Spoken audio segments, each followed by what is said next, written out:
Bonjour et bienvenue sur ce nouvel épisode de l'écriture d'un roman. Alors comme d'habitude, je vais aborder avec vous les problématiques que je rencontre autour de l'élaboration de mon roman L'Inde de Suraj.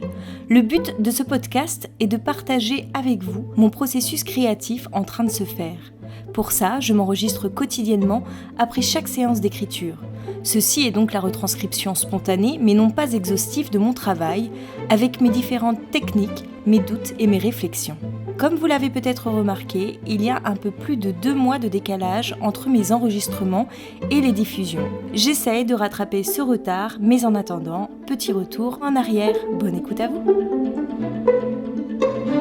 Le vendredi 12 juin 2020. Je reprends mon livre dans une toute autre direction que celle dans laquelle j'étais partie suite aux conversations que j'ai eues avec mon ami scénariste concernant la construction de mon récit. Et du coup, là, je réécris tout sous un autre jour, avec un autre élément très important. En fait, il s'agit de lier, de mieux intriquer en fait les deux intrigues qui sont la réalisation du documentaire et l'histoire d'amour. J'ai retravaillé sur le résumé des chapitres pour voir si ça fonctionne. Donc pour l'instant, ça a l'air de fonctionner assez bien.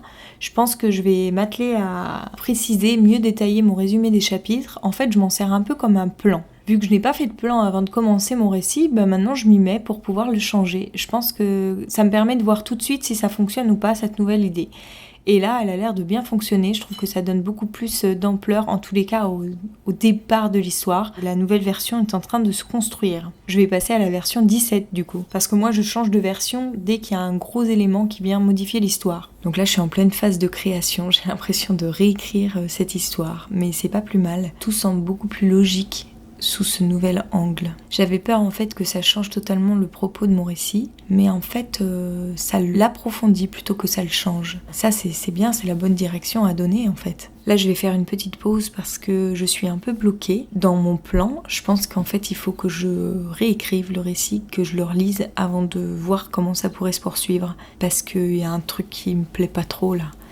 Enfin je suis devant un nœud en fait, je sais pas comment ça pourrait bien s'enchaîner. Donc il faut que je me replonge dedans pour comprendre un peu le mécanisme.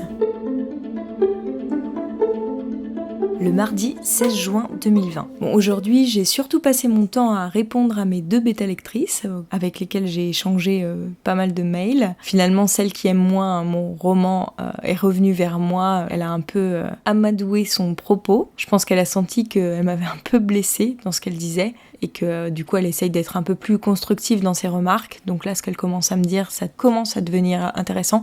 Mais je sens qu'il faut que je lui tire les vers du nez. Donc je vais voir un peu si elle me répond. Et dans ce cas-là, je pense que je vais lui poser vraiment des questions précises sur mon roman. Mais bon, du coup, j'ai pas du tout travaillé de manière concrète sur mon roman aujourd'hui. Je reprendrai demain, parce que là, il est déjà midi, il va falloir que je fasse autre chose. Le mercredi 17 juin 2020. Alors tout d'abord, je tenais à m'excuser pour le bruit qu'il peut y avoir. J'ai une machine qui est en train de tourner. Dehors, quelqu'un passe la tondeuse. Donc c'est un peu bruyant, mon environnement.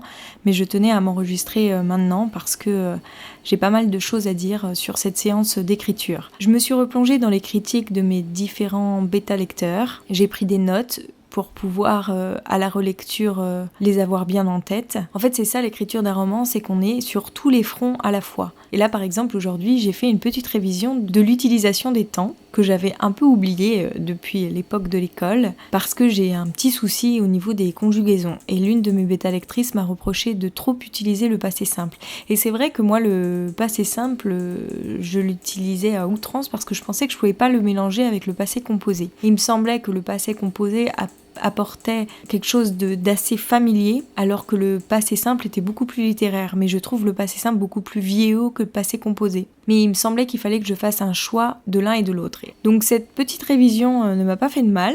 C'est quelque chose sur lequel je vais être attentive dans les prochains jours. Et là, je suis en train de reprendre tout le texte depuis le début. Alors je sais qu'il faudrait plutôt que je travaille sur la deuxième partie, mais vu qu'il y a ce gros changement qui fait basculer toute l'histoire avec cette nouvelle version, je me vois obligée de reprendre tout depuis le début. Et en parallèle, je travaille aussi sur le résumé des chapitres pour un peu le préciser. Je sens que ce travail de réécriture va prendre beaucoup de temps. Je ne pense pas le faire lire tant que je n'aurai pas fini ça et tant que je n'aurai pas non plus relu.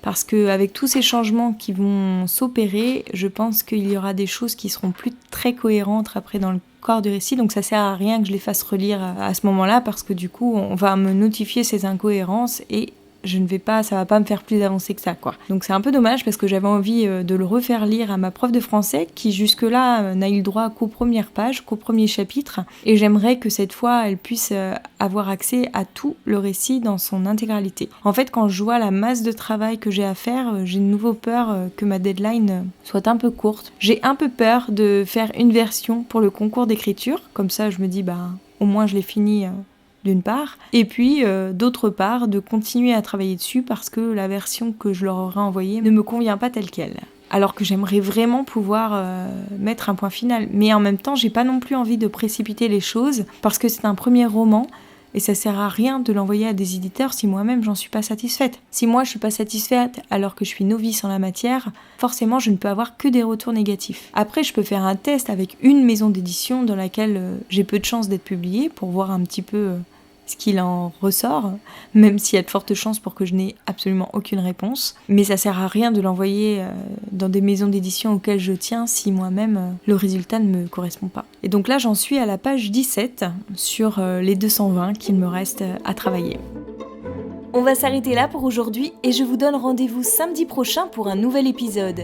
Si vous avez aimé, n'hésitez pas à vous abonner au podcast ou même à le partager autour de vous. Et pour échanger avec moi, ça se passe sur Instagram où vous me retrouverez sous le nom d'Aurélie Horner.